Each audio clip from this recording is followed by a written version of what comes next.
உத்தமன் பெயர் பாடி நாங்கள் நம் பாவைக்கு சாத்தி நீராடினால் தீங்கின்றி நாடெல்லாம் திங்கள் மும்மாறு பெய்து ஓங்கு பெரும் சென்னலூடு கயலுகளா பூங்குவளை போதில் பொறிவண்டு கண்படுப்ப தேங்காதே புக்கிருந்து சீர்த்த முலை பற்றி வாங்க குடம் நிறைக்கும் வள்ளல் பெரும் பசுக்கள் நீங்காத సెల్వం நிறைந்து ఏలోర్ ఎంబావాయ్.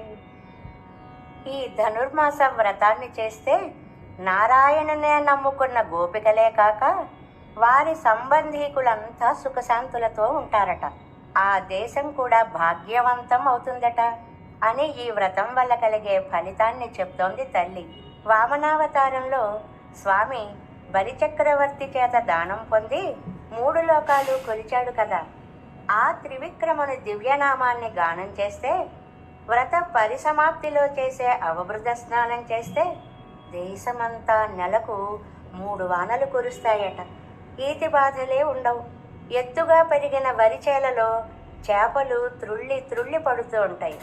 విచ్చిన కలువ పూలలో తుమ్మెదలు ఆనందంగా నిద్రిస్తాయి. ఇలా పంటల అభివృద్ధి కలుగుతుంది. ఇంకా పాడి విషయంలో పశువులు పాలను సమృద్ధిగా ఇస్తాయి. దేశమంతా సస్యశ్యామలమై విరాజిల్లుతుంది.